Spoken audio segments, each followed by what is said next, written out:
दोस्तों, आज हम लोग चतुर्भुज के बारे में सीखने वाले हैं और हर कोई इसको आसानी से सीख सकता है। ज्यादा इसमें कुछ करने की जरूरत नहीं है।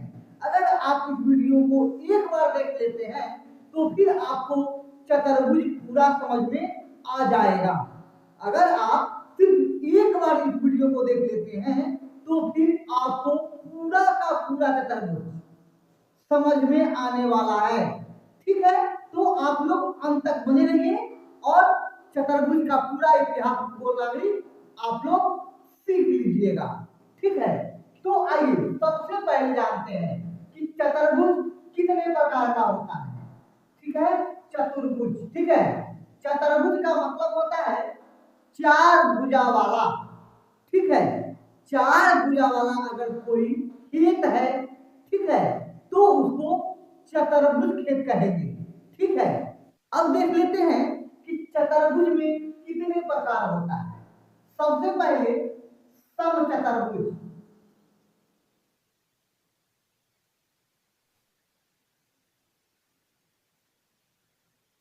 समचतुर्भुज और दूसरा समानांतर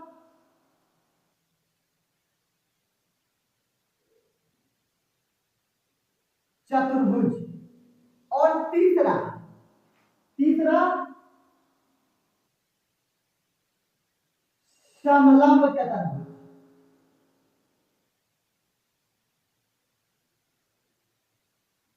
ठीक है, समचतुर्भुज, समानांतर चतुर्भुज और समलंब चतुर्भुज। ठीक है, समचतुर्भुज का मतलब होता है जिसका सभी में जिसका सभी भुजा बराबर है। जैसा कि इसके नाम से ही स्पष्ट हो रहा है कि सम और चतुर्भुज। सम का मतलब होता है बराबर और चतुर्भुज तो चतुर्भुज ही है, चार भुजा वाला। ठीक है, जैसा कि देख लीजिए ये ये और ये वर्ग है। ठीक है, इसका सभी भुजा बराबर है, इसीलिए इसको हम समचतुर्भुज कहेंगे। ठीक है, वैसे इसका एक और नाम है जो कि वर्ग कहा जाता है, लेकिन इसका सभी भुजा बराबर है, इसीलिए यह समचतुर्भुज है। अगर ये वाला भुजा ये है तो ये भी ए भी ए और ए भी ए। ठीक है, चारों भुजा बराबर है, इसीलिए यह समचतुर्भुज है। ठीक है, चलिए अगर इसी भुजा को, इसी वर्गाकार प्लॉट को अगर यहां से दोनों कोण पकड़ के और खींच दिया जाए, लमार दिया जाए, अगर इसको पकड़ के इधर से या फिर इधर से, तो फिर आकृति कुछ इस तरह का होगा, ऐसा और ऐसा। ठीक है, बिल्कुल यही प्लॉट यह भी है। इसको पकड़ के ऐसे खींच लिए हैं तो यह इधर से थोड़ा लंबा हो गया है और इधर से थोड़ा सा कम चौड़ा हो गया है। ठीक है, अगर इसको इधर से पकड़ के खींचेंगे तो फिर यह आकृति कुछ इस प्रकार से हो जाएगा, इस प्रकार से। ठीक है, ये देख लीजिए, इसको ऐसे पकड़ के खींच दिए हैं, दोनों कान पकड़ के खींच दिए तो यह इस तरह का आकृति हो गया। तो ये जो आकृति बना और ये जो आकृति बना, यह भी समचतुर्भुज है। ठीक है, इसको तो हम वर्ग भी कहते हैं, लेकिन इसका नाम सिर्फ और सिर्फ समचतुर्भुज ही होगा।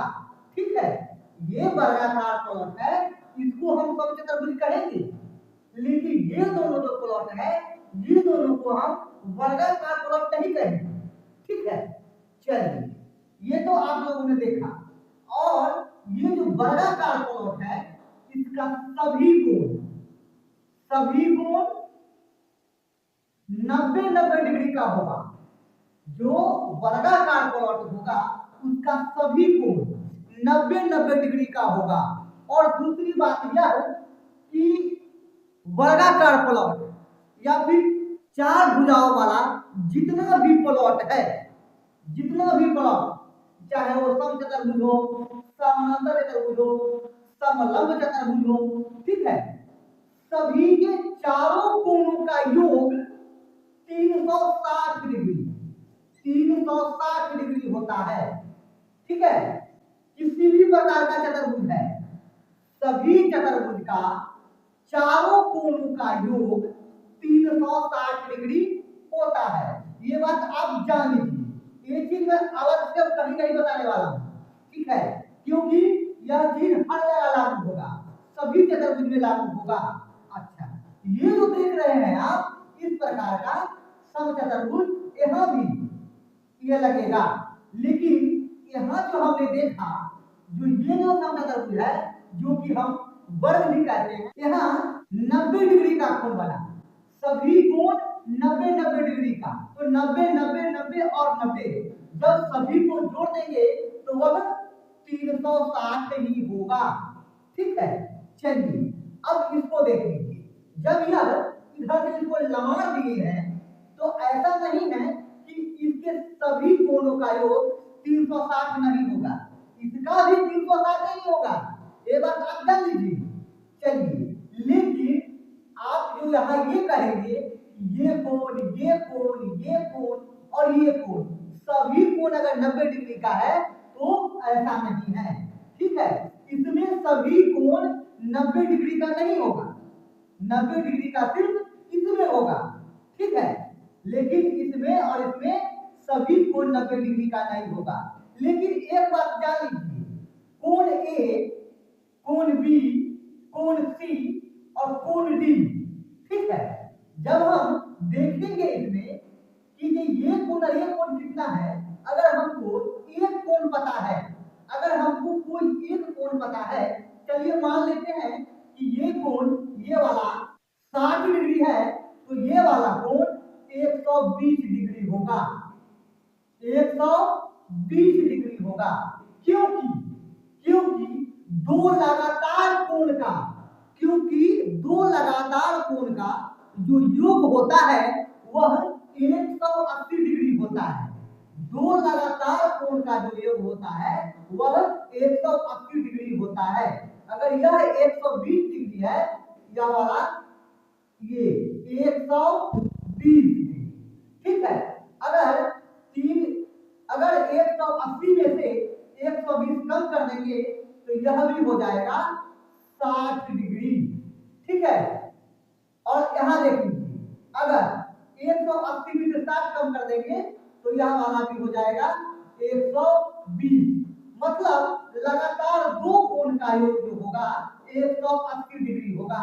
यहां देख लीजिए, 60, 120 और 60, 180, 120 और 60, 180, 60 और 120, 180, 120 और 60, 180, मतलब लगातार दो कोण का योग जो होगा 180 डिग्री होगा, ठीक है। यहां भी देख लीजिए, यह 90 है, यह 90 है, यह 90 है और यह वाला 90 है, इसको और इसको जोड़िएगा तो 180 होगा, ये दोनों को जोड़िएगा फिर भी 180 होगा, या फिर इन दोनों को जोड़ लीजिए 180, ये दोनों को जोड़ लीजिए फिर भी 180, मतलब ए बी सी डी, कोण ए, कोण बी, कोण सी और कोण डी, कोण ए और कोण बी का जो योग होगा वह 180 डिग्री होगा, कोण बी और कोण सी का जो योग होगा वह 180 डिग्री होगा, कोण सी और कोण डी का जो योग होगा वह 180 डिग्री होगा, कोण डी और कोण ए का जो योग होगा वह 180 डिग्री होगा, ठीक है। तो आप लोग ध्यान से वीडियो को देखिए, अगर आप कम पढ़े लिखे भी हैं तो फिर आपको कहीं से कोई तकलीफ नहीं होने वाला है यह चतुर्भुज को सीखने के लिए, ठीक है, कहीं से कोई तकलीफ नहीं होगा, ठीक है। इस तरह से आपको कोई नहीं बताएगा, ये बात आप जान लीजिए। अब तो यहां तक आप समझ लीजिए। अब यहां देख लीजिए, ये वाला समानांतर चतुर्भुज, अब समानांतर चतुर्भुज किसको कहते हैं? जिसका चारों भुजा, जिस चतुर्भुज का चारों भुजा समानांतर हो, कहीं पे वह जाकर नहीं कटे। ठीक है, जैसे में यहाँ पे हम यह वर्ग को ले लेते हैं, वर्ग को। ठीक है, अब आप कहिएगा कि समचतुर्भुज में भी वर्ग है और समानांतर चतुर्भुज में भी आप वर्ग बता रहे हैं, तो हाँ सही बता रहे हैं। अब बताइए, ये भुजा और ये भुजा, ये भुजा और ये भुजा, ये जो चारों भुजा है इसको हम आगे की ओर बढ़ा दें, इसको हम आगे की ओर बढ़ा दें तो कहीं इसका मेल खाएगा। यहाँ से चाहे हम कुंभ चले जाए, वहां तक जाएंगे फिर भी यह कहीं नहीं कटेगा। ठीक है, कहीं नहीं कटेगा ये। ठीक है, इसलिए यह समानांतर है।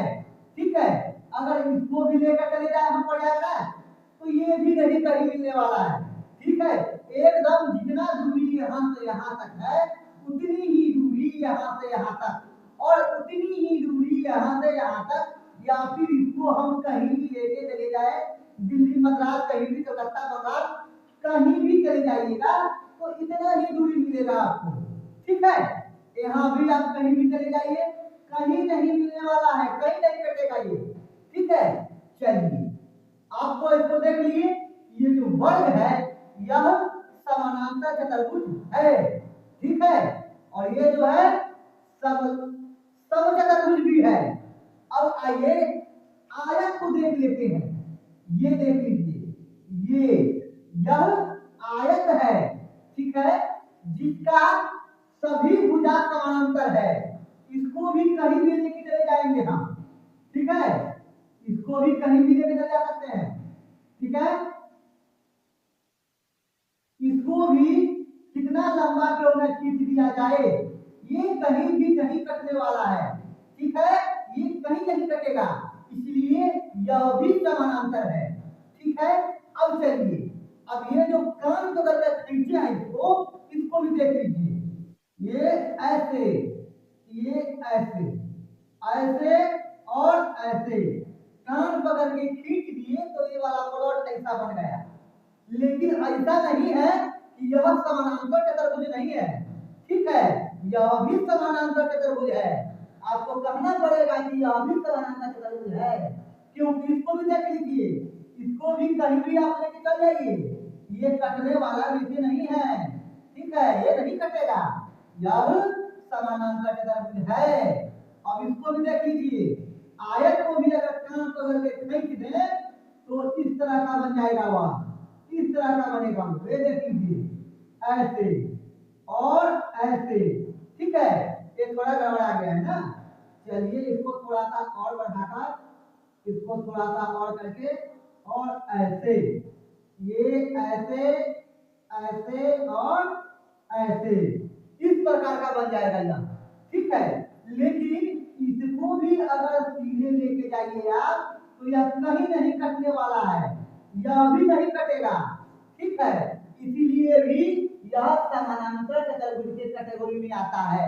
ठीक है, ये जितना भी देख रहे हैं ये सब एक ही खानदान से हैं। ठीक है, ये सब एक ही खानदान से, अलग अलग नहीं है।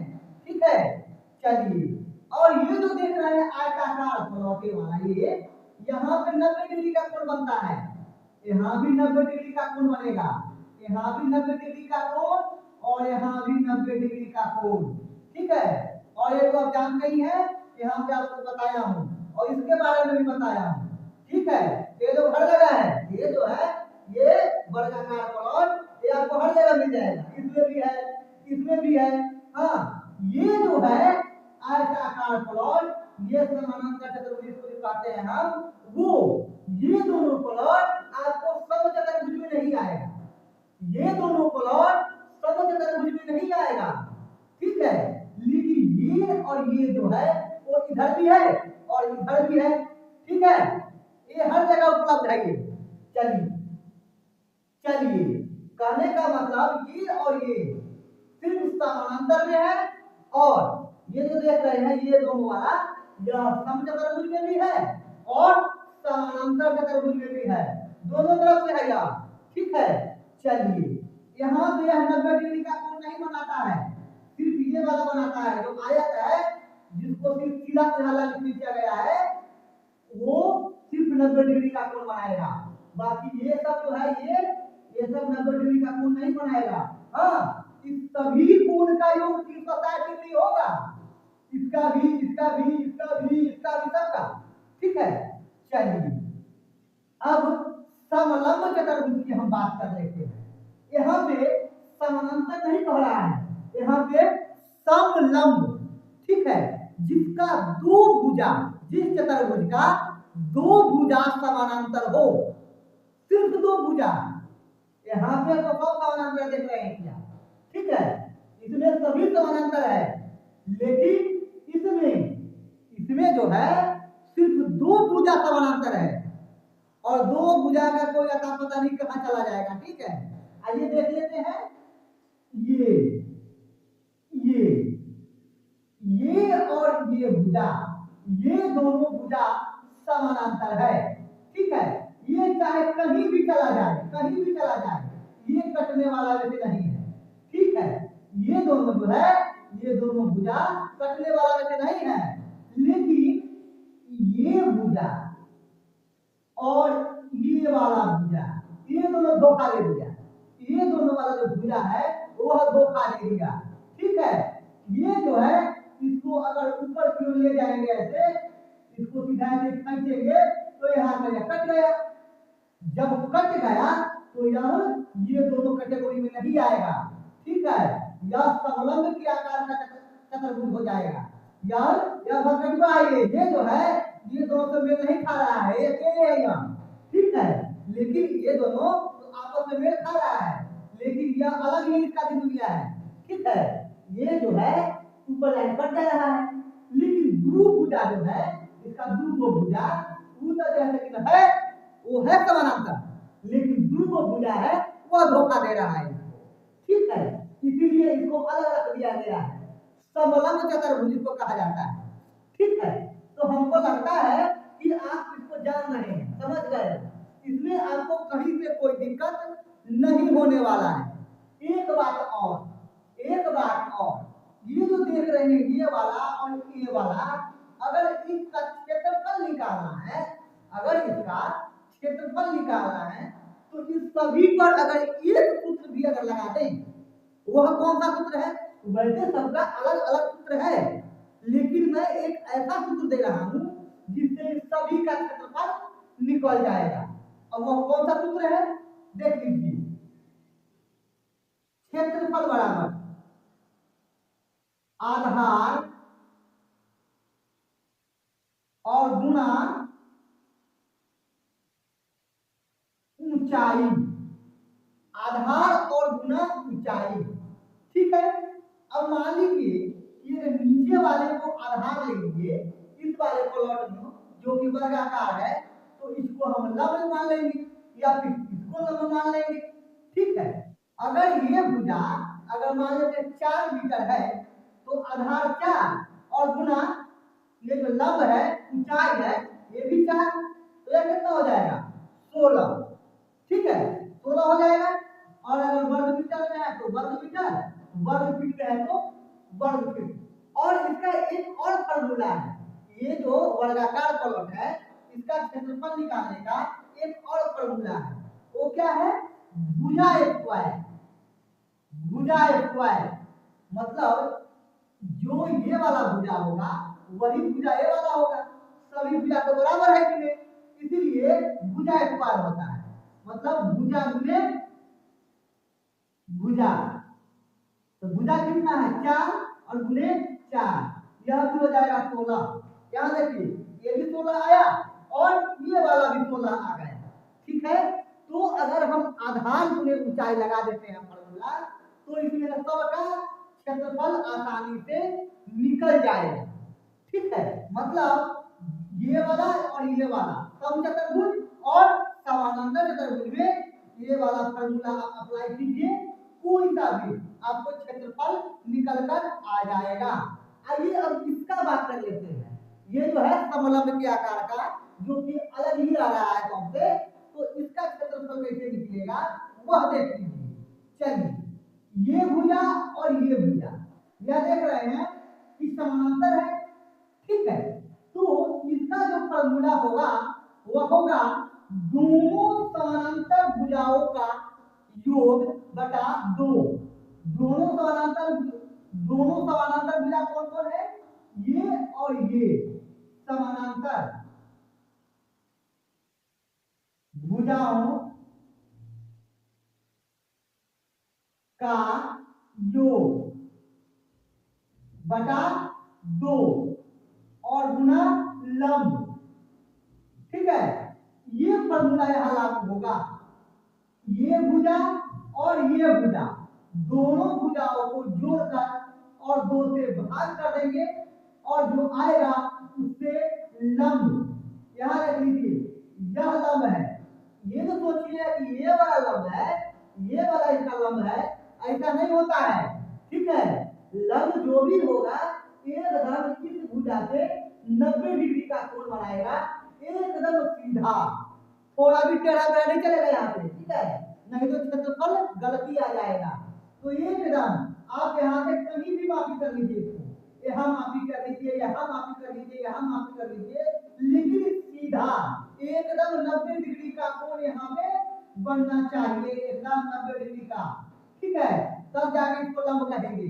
ठीक है, तो इसका यही सूत्र होगा, समानांतर भुजाओं का योग बटा 2 और गुना लंब। ठीक है, हमें लगता है कि इतना तो आप एकदम आसानी से समझ गए, कहीं से कोई दिक्कत नहीं हुआ होगा आपको। जैसा कि मैंने आप लोगों को बताया था कि अगर आप पढ़े लिखे भी नहीं हैं, थोड़ा बहुत भी पढ़े लिखे हैं, तो आप आसानी से इस चीज को सीख लीजिएगा। ठीक है, ऐसा आप लोगों को कहीं कोई नहीं बताएगा। ठीक है, चलिए, और अब आप लोगों को यह जान लेना चाहिए कि ये जो तिरछा तिरछी जो रहता है, ये वाला लाइन ये सीधा है, टेढ़ा हो गया है। तिरछा तिरछी लाइन वह विकर्ण होता है। ठीक है, सभी में ये वाला भी विकर्ण है। ये जो विकर्ण है इस प्लॉट को 2 बराबर भागों में बांट देता है। ये जो है ये विकर्ण यह इस प्लॉट को 2 बराबर भागों में बांट देता है। ठीक है, जितना इधर उतना इधर। ठीक है, अगर यहाँ पे खींच दे इस पे ये वाला, जितना ये उतना ये। ठीक है, अब देख लीजिए, अगर यहाँ से एक और खींच दिया जाए ये वाला, तो फिर ऐसा नहीं है कि ये वाला जो कर्ण है, ये वाला जो विकर्ण है और ये वाला विकर्ण है, दोनों बराबर हो जाएगा। तो नहीं, दोनों बराबर नहीं होगा, दोनों बढ़ छोट होगा। ठीक है, ये जो है जो खिंचाया है कान पकड़ के वो बढ़ जाएगा, और जो नहीं खिंचाया है वो घट जाएगा। ठीक है, ये बढ़ जाएगा, इसलिए काला कि इसमें चाबी पड़ा है। ठीक है, तो कान पकड़ के खींच दिए, चाबी पड़ा ना, इसीलिए यह बढ़ गया। ठीक है, और इन दोनों को कुछ हुआ ही नहीं, कान पकड़ाया ही नहीं, तो दोनों में चला बराबर है। इधर से खींच लीजिए ये वाला, या फिर इधर से खींच लीजिए, कोई फर्क नहीं पड़ने वाला है, ये बराबर रहेगा। लेकिन ये तो चाक हुआ है ना, ये तो कान पकड़ के खिंचाया है, इसीलिए बढ़ गया। और जिसका कान पकड़ाया वो बढ़ गया, जिसका नहीं पकड़ाया वो रह गया। ठीक है, और यहाँ भी यहाँ छोटा हो गया वाला, समझे? तो हमें लगता है कि अब आसानी से आप लोग हर चीज समझ गए।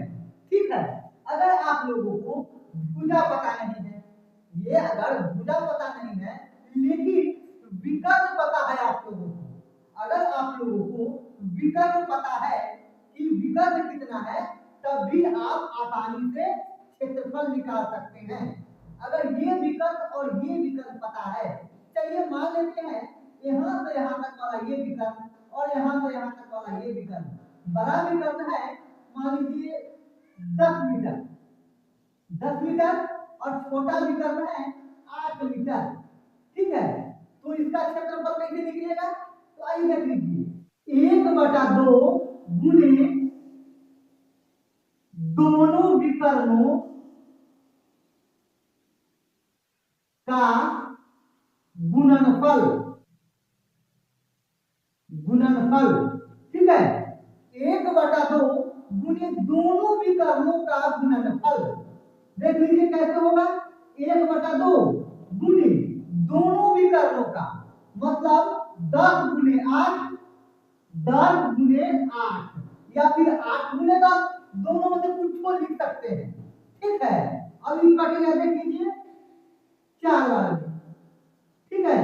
तो यह हो गया 10 चौका 40 और यह मीटर में है तो फिर वर्ग मीटर, ठीक है। अगर हमको खाली विकर्ण पता है दोनों तो दोनों को गुना करके और दूसरे भाग कर देंगे, ठीक है।